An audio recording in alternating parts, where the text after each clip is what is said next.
Marami ang nagtatanong, sino nga ba ang susunod na maghaharap sa matinding labanan sa Apocalypse Tournament matapos ang makapigil hiningang sagupaan nina Sun Wukong at Prometheus. Sa pagkakataong ito, hindi lang natin pag-uusapan ang kasunod na laban, kundi tatalakayin din natin ang mahahalagang detalye na maaaring hindi mo napansin, mga detalyeng tila maliit ngunit may malaking papel sa kwento. Ito ang tatalakayin ko ngayon, kaya kung handa ka na, tara at simulan na natin. What's up mga Koops, Manga Moto nagbabalik. Record of Ragnarok spin-off, The Apocalypse of the Gods. Matapos ang matinding laban nina Sun Wukong at Prometheus, kung saan ginamit lamang ng Great Sage equal to Heaven ang 15% ng kanyang lakas upang talunin ang Titan na si Prometheus, marami ang nagtatanong, mapapantayan kaya ng susunod na laban ng hype na iniwan ng kanilang tunggalian? Ang sagot ko, oo. Dahil ang susunod na magtatagisan ng lakas sa bracket A ay dalawang kilalang personalidad mula sa mitolohiya, si Indra, ang makapangyarihang God of Thunder ng Hindu Pantheon, at si Zuke, ang maalamat na Vermilion Bird ng Chinese mythology. Unahin na natin si Indra, ang God of Thunder. Si Indra ay isang karakter na minsan nang lumabas sa Record of Ragnarok, at hindi basta-bastang mandirigma. Kilala siya hindi lamang sa kanyang lakas kundi pati na rin sa kanyang hilig sa paninigarilyo. Ngunit huwag magkamali, kapag siya ay lumaban, nagdidilim ang kalangitan na parang may paparating na bagyo, at sandamakmak na kidlat ang bumabagsak sa kanyang paligid. Isang patunay ng kanyang lakas ay ang laban nila ni Rudra, isa sa mga pinakamalalakas na Diyos sa Hindu mythology. Bagamat hindi ipinakita ng buo ang kanilang sagupaan, makikita sa anyo ni Rudra na nahirapan siya ng husto, kitang-kita ang hingal nito at halos mawala ng lakas. Samantalang si Indra, kahit natalo sa laban, ay hindi man lang nagpakita ng pagkapagod. Malamang ay isang matinding atake ang hindi niya nagawang depensahan kaya siya bumagsak. Sa mythology, si Indra ay may kontrol sa Vajra, ang kanyang pinagkakatiwalaang sandata. Isang makinang at hindi masisirang armas, kayang-kaya nitong magpabagsak ng kidlat sa kahit saan niyang naisin. Bukod dito, mayroon din siyang kakayahan sa pagkontrol ng ulan at panahon, kaya niyang magdala ng malakas na ulan upang pagyamanin ang lupa o pigilan ang tagtuyot. Matagal na ang kanyang naging pagkatalo, at tiyak na mas malakas na siya ngayon. Ang tanong, sapat na ba ito upang talunin ang kanyang makakalaban? Tumungo naman tayo sa kanyang makakaharap, ang Vermilion Bird ng Timog. Ang makakalaban ni Indra ay walang iba kundi si Zuke, mas kilala bilang Vermilion Bird, isa sa 4 na pangunahing nilalang sa mitolohiya ng Silangang Asya. Siya ang sagisag ng tag-init, apoy, at muling pagsilang, isang maalamat na ibon na may nakakikilabot na kapangyarihan. Si Zuke ay bahagi ng 4 symbols ng Chinese constellations, at siya rin ang tagapagtanggol ng Timog. Bilang isang makapangyarihang nilalang, hindi lamang siya sumisimbolo sa apoy kundi pati na rin sa katarungan, kabutihan, at pagbabago. Bagamat hindi pa lubos na idinidetalye sa The Apocalypse of the Gods ang kanyang mga kakayahan, maaari tayong magkaideya sa mythology sa kanyang mga abilidad. Bilang isang Vermilion, si Zuke ay may pambihirang kakayahan sa apoy at muling pagkabuhay, madalas na inihahalin tulad siya sa Phoenix. Sinasabing kaya nitong muling mabuhay mula sa abo, sumasagisag sa bagong buhay at immortalidad. Bukod sa pagiging isang simbolo ng kapangyarihan, si Zuke rin ay isang mahalagang bahagi ng kasaysayan at kultura ng China, at ng buong Silangang Asya. Ngayon, kahit papaano, mayroon na tayong malinaw na ideya kung ano ang kakayahan ng dalawang magkalaban sa susunod na round. Dahil dito, tiyak na magiging mas kapanapanabot at matindi ang kanilang paghaharap. Ang kanilang sagupaan ay siguradong puno ng aksyon at hindi dapat palampasin.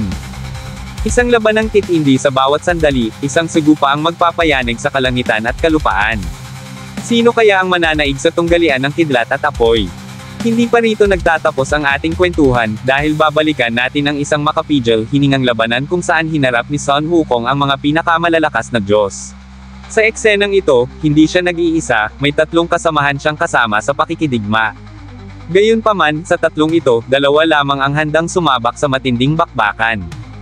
Alam nyo ba na hanggang sa kasalukuyan ay buhay pa rin ang 2 mandirigmang ito?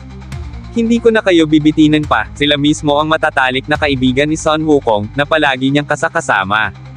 Para sa mga nag-aakalang mahihina lamang ang 2 ito, nagkakamali kayo.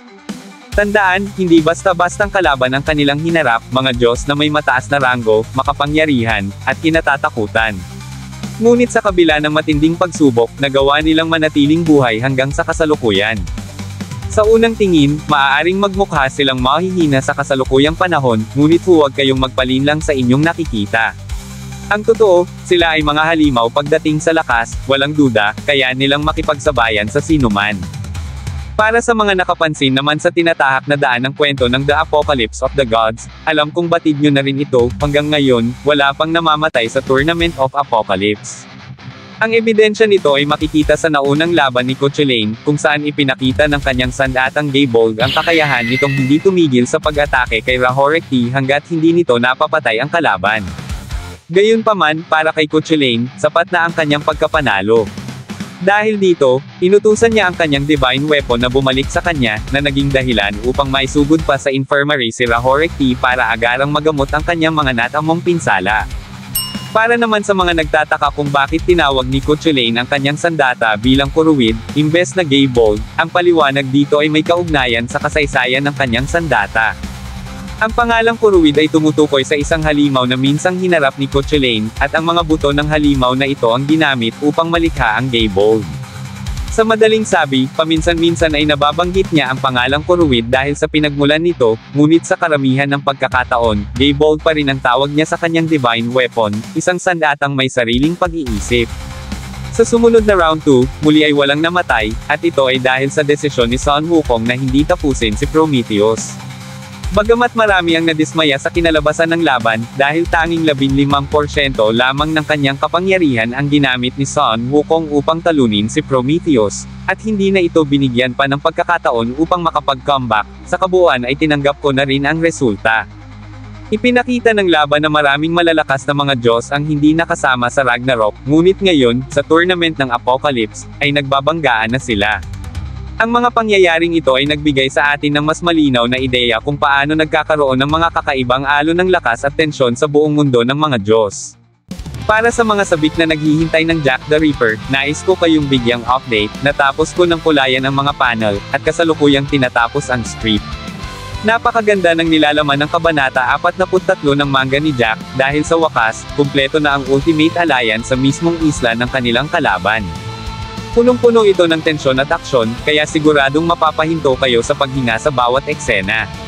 Kaya't manatiling nakatutok mga Quops. At dito na nagtapos, alam kong bitin ka sa kwentuhan natin, kaya sorry na agad.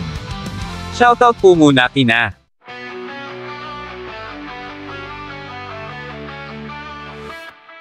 sa bawat pahina, sindihan, pusiskan kasaysayan, sa kanyang tangan, mga moto, ikaw ang kapay, sa laban ng Diyos at tao, tagumpay ang taglay. Ang kanyang tinig, di maglalaho, kahit matapos ang lahat ng mga kwento. Mga moto, nag-aapoy sa diwa, naglalata